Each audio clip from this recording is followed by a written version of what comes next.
नमस्ते प्यारे बच्चों, आपका फिर से स्वागत है हमारे YouTube चैनल KS गहलोत में। आज हम पढ़ेंगे जो हमारी इतिहास की बुक है उसका अध्याय 1, जिसका नाम है हजार वर्षों के दौरान हुए परिवर्तनों की पड़ताल। ठीक है, तो हजार वर्षों के दौरान यानी 700 से ईस्वी से लेकर के 1750 ईस्वी के बीच का जो दौर था, उस टाइम पीरियड को हम पढ़ेंगे। तो उसमें क्या क्या परिवर्तन हुए, कैसे हुए, इन सब के बारे में हम जानेंगे। ठीक है, और इस चैप्टर में देखिए हम क्या क्या पढ़ने वाले हैं। नई और पुरानी शब्दावली, जो नई और पुरानी शब्दावली है उसके बारे में जानेंगे। इतिहासकार और उनके स्रोत, जो इतिहासकार हैं और उनके जानकारी के क्या क्या स्रोत होते थे उनके बारे में जानेंगे। नए सामाजिक और राजनीतिक समूह कौन कौन से थे इनके बारे में जानेंगे। क्षेत्र और साम्राज्य, पुराने और नए धर्म कौन कौन से थे इनके बारे में जानेंगे। समय और इतिहास के कालखंडों पर हम विचार करेंगे। ठीक है, तो ये सब टॉपिक इस चैप्टर में पढ़ेंगे। तो आइए अब हम पढ़ना स्टार्ट करते हैं। अरब के भूगोलवेत्ता अल इदरीसी ने 1154 में दुनिया का नक्शा बनाया था।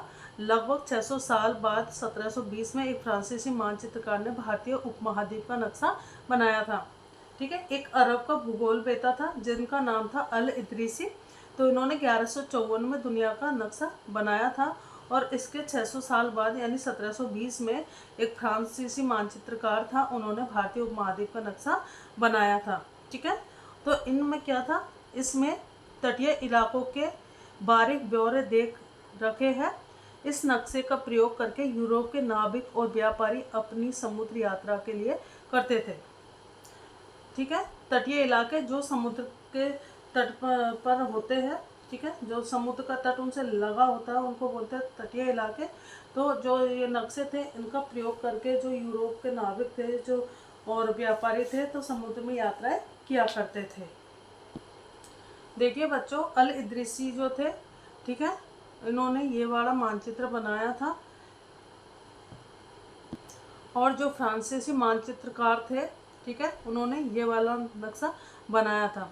जो यूरोप के नाविक थे जो यात्राएं करते थे समुद्र की, ठीक है, तो वो इस नक्शे के माध्यम से करते थे। ठीक है बच्चों, अब पढ़ेंगे हम नई और पुरानी शब्दावली। ऐतिहासिक अभिलेख कई भाषाओं में मिलते हैं। ये भाषाएं समय के साथ बदलती हैं।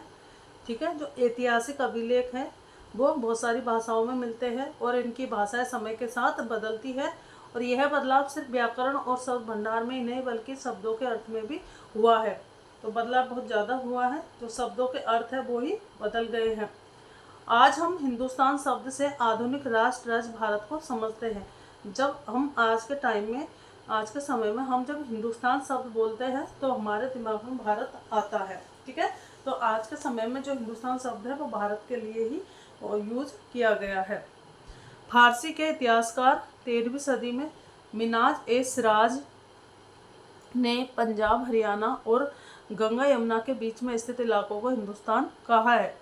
जो फारसी के इतिहासकार थे जिनका नाम था मिनाज ए सिराज, इन्होंने पंजाब, हरियाणा और गंगा यमुना के जो बीच के इलाके थे इनको क्या कहा, हिंदुस्तान। ठीक है, आज के जो पंजाब है, हरियाणा है और गंगा यमुना के बीच का जो इलाके हैं इन सबको मिनाज ए सिराज ने हिंदुस्तान कहा है। उसने इस शब्द का प्रयोग, उसने यानी मिनाज ए सिराज ने, उसने इस शब्द का प्रयोग राजनीतिक अर्थ में दिल्ली सुल्तान के अधिकार क्षेत्र में आने वाले इलाकों से किया है। उस टाइम जो दिल्ली सुल्तान के अधिकार क्षेत्र में जो इलाके आते थे उन सबको उन्होंने हिंदुस्तान कहा है। सल्तनत के प्रसार के साथ इस शब्द में आने वाले क्षेत्र बढ़ गए, लेकिन हिंदुस्तान शब्द में दक्षिण भारत का समावेश कभी नहीं हुआ। ठीक है, जैसे जैसे सल्तनत का विस्तार होता गया बहुत सारे इलाके उसमें मिल गए, लेकिन जो दक्षिण भारत है वो कभी भी, जो हिंदुस्तान शब्द है उसमें उसका समावेश कभी नहीं हुआ था। किसका, दक्षिण भारत का। बाबर 16वीं सदी में इस उपमहाद्वीप के भूगोल, पशु पक्षियों और यहाँ के निवासियों की संस्कृति का वर्णन करने के लिए हिंदुस्तान शब्द का प्रयोग किया है। जो बाबर है इन्होंने जो है यहाँ जो है भूगोल, यहाँ के पशु पक्षी और यहाँ के निवासियों की जो संस्कृति है उन सब का वर्णन जो किया है, तो उन सब के लिए इन्होंने हिंदुस्तान शब्द का प्रयोग किया है। यह प्रयोग कवि अमीर खुसरो 14वीं सदी द्वारा प्रयुक्त शब्द हिंद के ही कुछ समान था। ठीक है, जो अमीर खुसरो हुए थे उन्होंने भी जो है इन शब्द का प्रयोग किया था, तो जो हिंदुस्तान है उसी के कुछ समान था। इतिहासकार किसी भी शब्द का प्रयोग करने में सावधान रहते हैं क्योंकि समय के साथ शब्दों का अर्थ बदलता रहता है। ठीक है, जो इतिहासकार है शब्दों का जब प्रयोग करते हैं तो वो बहुत सोच विचार कर करते हैं क्योंकि समय के साथ साथ जो शब्दों के अर्थ बदल जाते हैं। जैसे आज के समय में विदेशी का अर्थ है ऐसा व्यक्ति जो भारतीय ना हो। आज के समय में विदेशी किसे कहा जाएगा? जो भारत का निवासी नहीं होगा। ठीक है, जैसे कोई घूमने आता है तो हम क्या कहते हैं? ये विदेशी है। ठीक है, तो विदेशी का मतलब क्या है आज के समय में? जो हमारे भारत का नहीं है। मध्य युग में भी अनजान व्यक्ति जो उस समाज संस्कृति का ना हो विदेशी हिंदी में परदेशी कहते थे और फारसी में अजनबी कहलाता था। ठीक है, मध्य युग में जो है कोई भी अनजान व्यक्ति होता था जो उस समाज और संस्कृति का नहीं होता था उसे विदेशी कहा जाता था। ठीक है, जो विदेशी शब्द है इसको हिंदी में परदेशी कहते हैं और फारसी भाषा में अजनबी कहा जाता है। वनवासी किसी नगरवासी के लिए विदेशी होता था, लेकिन एक ही गांव में रहने वाले दो किसान अलग अलग धर्म या जाति के होने पर भी एक दूसरे के लिए विदेशी नहीं होते थे।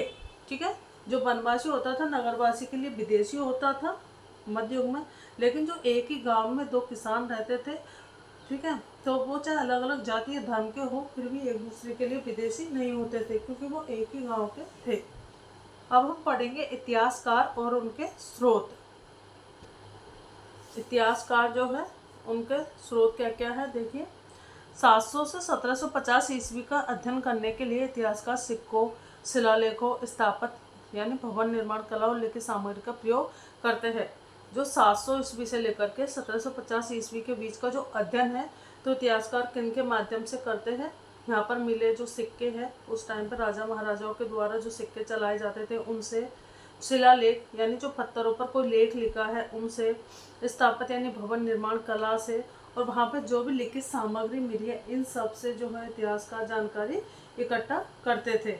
ठीक है, इन सब का अध्ययन करके ही वो इनकी जानकारी इकट्ठा करते थे। पांडुलिपियों को पुस्तकालयों तथा अभिलेखागारों में रखा जाता था। जो पांडुलिपियाँ होती थी उनको कहाँ रखते थे? पुस्तकालयों में या अभिलेखागारों में। जो लाइब्रेरी होती है अभी, ठीक है, इसी प्रकार से ये पुस्तकालय या अभिलेखागार होते थे उस समय में। 14वीं शताब्दी के इतिहासकार जियाउद्दीन बर्नी ने अपना वृत्तांत पहली बार 1356 में और दूसरी बार इसके 2 वर्ष बाद लिखा था। ठीक है, 14वीं शताब्दी में एक इतिहासकार हुए थे जिनका नाम था जियाउद्दीन बर्नी। इन्होंने जो है अपनी किताब लिखी थी, एक 1356 में और दूसरी बार इसके 2 साल बाद लिखी थी। लेकिन जो 2 किताबें लिखी थी दोनों में ही अंतर है, लेकिन 1971 तक इतिहासकारों को पहली बार वाले वृत्तांत की जानकारी नहीं थी। यह पुस्तकालयों के विशाल संग्रह में कहीं दबा पड़ा था। ठीक है, तो 14वीं शताब्दी में जो इतिहासकार थे जियाउद्दीन बर्नी, इन्होंने वृत्तांत लिखा था, पहला 1356 में और दूसरा इसके 2 साल बाद लिखा था।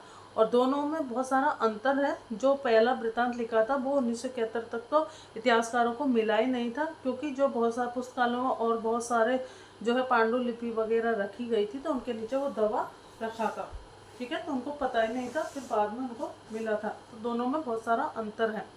अब हम पढ़ेंगे नए सामाजिक और राजनीतिक समूह। ठीक है, इस टाइम कौन कौन से समाज और राजनीतिक समूह थे इन सब के बारे में जानेंगे। 700 से 1750 के बीच के 1000 वर्षों का अध्ययन इतिहासकारों के आगे एक बड़ी चुनौती रखता है क्योंकि इस अवधि में बड़े पैमाने पर और विविध प्रकार के विकास हुए हैं।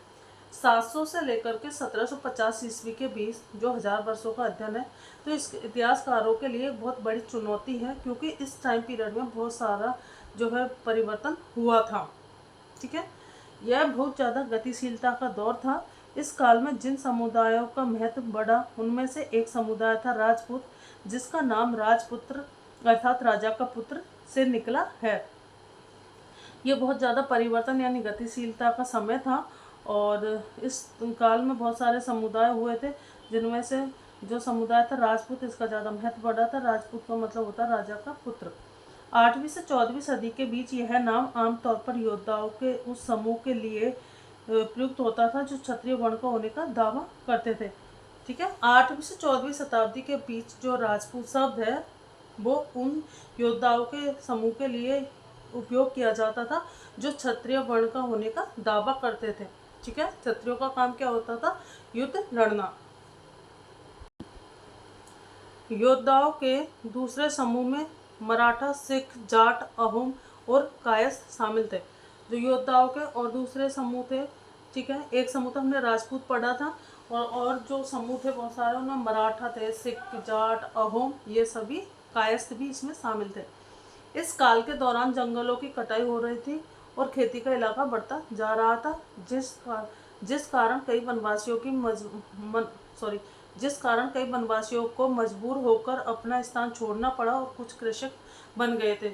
इस समय में यह समय जो था 700 से 1750 ईस्वी के बीच का, ये बहुत ही परिवर्तन का यानी विकास का समय था।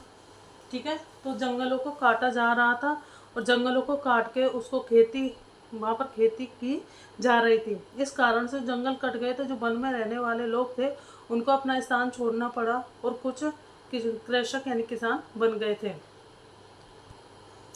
कृषकों के ये नए समूह क्षेत्रीय बाजार, मुखियाओं और पुजारियों, मठों और मंदिरों में प्रभावित होने लगे थे।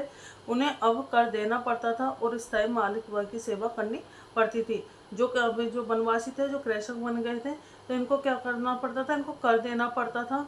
ठीक है, और जो मालिक होते थे उनकी सेवा करनी पड़ती थी। इस कारण किसानों के बीच आर्थिक और सामाजिक अंतर उभरने लगे। कुछ के पास ज़्यादा उपजाऊ जमीन थी, कुछ लोग मवेशी पालते थे और कुछ दस्तकारी का काम करते थे। ठीक है, तो जो किसान थे इनके बीच आर्थिक और सामाजिक अंतर बहुत ज़्यादा बढ़ने लग गए थे। कुछ के पास बहुत ज़्यादा उपजाऊ जमीन थी, कुछ लोग जो थे पशु पालते थे। ठीक है, और कुछ जो है दस्तकारी का काम करते थे। 700 से 1750 ईस्वी के बीच के काल में अलग अलग समय पर नई प्रौद्योगिकी के दर्शन होते हैं, जैसे सिंचाई में रहट, कताई में चरखे और युद्ध में आग्नेय शास्त्र, बारूद वाले हथियार का इस्तेमाल। ठीक है, साथ में इस उपमहाद्वीप में नई तरह का खान पान भी आया, आलू, मक्का, मिर्च, चाय और कॉफ़ी। यह काल आर्थिक, राजनीतिक, सामाजिक और सांस्कृतिक परिवर्तन का भी काल रहा है।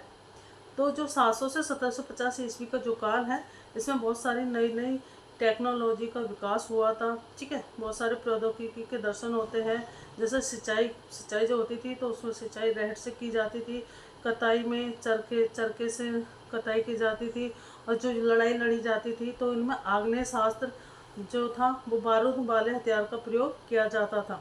ठीक है, आग्नेय शास्त्र जो है उससे बारूद भर के वो हथियार जो है वो फेंका जाता है, उसको बोलते हैं आग्नेय शास्त्र। और साथ में एक उपमहाद्वीप में नई तरह का जो खान पान आ गया था। ठीक है, नई तरह के खान पान आ गए थे, जैसे आलू, मक्का, मिर्च, चाय, कॉफ़ी, ये सब आ गए थे। तो ये जो 700 से 1750 ईस्वी का जो काल है, इसको आर्थिक, राजनीतिक और सामाजिक और सांस्कृतिक परिवर्तनों का काल भी कहा जाता है। ठीक है, क्योंकि बहुत सारे आर्थिक बदलाव हुए, राजनीतिक हुए, सामाजिक और सांस्कृतिक बदलाव भी आए थे। इसलिए समय के साथ लोग जातियों और उपजातियों में बंटने लगे। जैसे जैसे समय बीतते गए तो लोग जातियों उपजातियों में बंटना शुरू हो गए थे। समाज में उनकी पृष्ठभूमि और व्यवसाय के आधार पर ऊंचा या नीचा दर्जा दिया जाने लगा था। तो लोगों को काम के आधार पर ऊंचा नीचा माना जाने लगा था। इनके दर्जे किसी जाति विशेष के सदस्यों के हाथों में सत्ता, प्रभाव और संसाधनों के आधार पर बदलते रहते थे। अपने सदस्यों के व्यवहार पर नियंत्रण करने के लिए जातियां स्वयं अपने अपने नियम बनाती है। ठीक है, तो जो जातियां थी वो अपने सदस्यों के व्यवहार पर नियंत्रण रखने के लिए अपने स्वयं के नियम बनाती थी। इन नियमों का पालन जाति पंचायत यानी बड़े बुजुर्गों की सभा करवाती थी। ठीक है, तो अपने सदस्यों के व्यवहारों पर नियंत्रण रखने के लिए जातियां खुद के नियम बनाती थी, और इन नियमों का पालन जो है वो जातीय पंचायत के द्वारा करवाया जाता था। जातीय पंचायत जो होती थी इसमें बड़े बुजुर्गों की एक सभा होती थी, जिसमें बड़े बूढ़े गांव के लोग होते थे, तो इसी को बोलते जातीय पंचायत। ठीक है, कई गांवों पर मुखियाओं का शासन था। जातियों को अपने निवास के गांवों के रिवाजों का पालन भी करना पड़ता था। कई गांव जो होते थे उन पर मुखियाओं का शासन था और वो अपने गांवों के रिवाजों का पालन भी उन्हें करना पड़ता था। अब हम पढ़ेंगे क्षेत्र और साम्राज्य। ठीक है बच्चों, क्षेत्र और साम्राज्य, कौन कौन सा क्षेत्र था, उसमें कौन कौन सा साम्राज्य था, इन सब के बारे में हम पढ़ेंगे। देखिए, चोल, तुगलक या मुगल जैसे बड़े बड़े राज्यों के अंतर्गत कई सारे क्षेत्र आते थे। चोल साम्राज्य है, तुगलक है, मुगल है, तो इनके जो साम्राज्य था इनके अंतर्गत बहुत सारे क्षेत्र आते थे। और एक संस्कृत प्रशस्ति में दिल्ली के सुल्तान गयासुद्दीन बलबन 1266 से 1287 तक ये रहे थे, को एक विशाल साम्राज्य का शासक बताया गया है। एक संस्कृत प्रशस्ति मिली है, ठीक है। दिल्ली के सुल्तान थे गयासुद्दीन बलबन, इनको एक विशाल साम्राज्य का शासक बताया गया है, जो पूरब में बंगाल गौड़ से लेकर पश्चिम में अफगानिस्तान के गजनी तक फैला हुआ था, और जिसमें संपूर्ण दक्षिण भारत द्रविड़ भी आ जाता था, ठीक है। तो एक संस्कृत प्रशस्ति मिली है, उसमें कहा गया है कि जो दिल्ली के सुल्तान थे गयासुद्दीन बलबन, जो 1266 से 1287 ईस्वी तक इन्होंने शासन किया था, तो ये एक बहुत विशाल, बहुत बड़े साम्राज्य के शासक थे। तो इसका बताया कि जो पूरब में जो हमारा बंगाल है, वहाँ से लेकर के पश्चिम में अफगानिस्तान के गजनी तक इनका विशाल साम्राज्य था, और इसमें संपूर्ण जो दक्षिण भारत था वो भी इसमें शामिल था। तो इतने बड़े साम्राज्य का ये कौन था? सुल्तान, ठीक है। सन 700 से लेकर 1750 के बीच इस उपमहाद्वीप में कई राजवंशों जैसे चोल, खिलजी, तुगलक और मुगल ने अपना विशाल साम्राज्य खड़ा किया। तो 700 ईस्वी से लेकर के 1750 ईस्वी के बीच जो है कई सारे राजवंश हुए हैं, चोल, खिलजी, तुगलक, मुगल, इन्होंने अपने बहुत बड़े बड़े साम्राज्य स्थापित किए थे। इनके पतन के बाद कई छोटे बड़े राज्यों का शासन चलता रहा। इनकी परंपराएं हमें प्रशासन, अर्थव्यवस्था के प्रबंधन, उच्च जाति संस्कृति तथा भाषा के संदर्भ में मिलती हैं। अब हम पढ़ेंगे पुराने और नए धर्म, ठीक है। अब हम इसमें जानेंगे कि पुराने और नए धर्म क्या क्या थे। दैविक तत्व में लोगों की आस्था का स्वरूप सामूहिक होता था। यह सामूहिक आस्था यानी धर्म प्राय स्थानीय समुदाय के सामाजिक और आर्थिक संगठन से संबंधित होती थी। जो दैविक तत्व में लोगों की आस्था थी, वो व्यक्ति विशेष की हो सकती थी या समूह विशेष की आस्था हो सकती थी, ठीक है। अब हम पढ़ेंगे, इस युग में भक्ति की अवधारणा की शुरुआत हुई थी, और इसी समय 7वीं सदी में व्यापारियों और अप्रवासियों के जरिए इस्लाम धर्म का संदेश भारत पहुंचा था, ठीक है। तो 700 से 1750 इसके बीच में ही भक्ति की अवधारणा जो है भक्ति आई थी, ठीक है। भक्ति की शुरुआत हुई थी, और 7वीं सदी में जो व्यापारी थे, अप्रवासी थे, इनके जरिए ही जो इस्लाम धर्म है वो भारत पहुंचा था। व्यापारी जो व्यापार के लिए इधर उधर घूमते रहते हैं, ठीक है, और अप्रवासी के द्वारा ही जो इस्लाम धर्म है वो भारत आया था। कई शासक सत्ता में अपनी प्रतिष्ठा की चाह में इस्लाम और इसके विद्वान धर्मशास्त्रियों और न्यायशास्त्रियों अर्थात उलेमा को संरक्षण देते थे। तो कई शासक जो थे अपनी सत्ता की प्रतिष्ठा बढ़ाने के लिए इस्लाम और उसके विद्वान जो धर्मशास्त्री न्यायशास्त्री होते थे उनको अपने संरक्षण में रखते थे। मुसलमानों में कुछ शिया थे जो पैगंबर साहब के दामाद अली को मुसलमानों को विधि सम्मत नेता मानते थे, और कुछ सुन्नी थे जो खलीफाओं के प्रभुत्व को स्वीकार करते थे।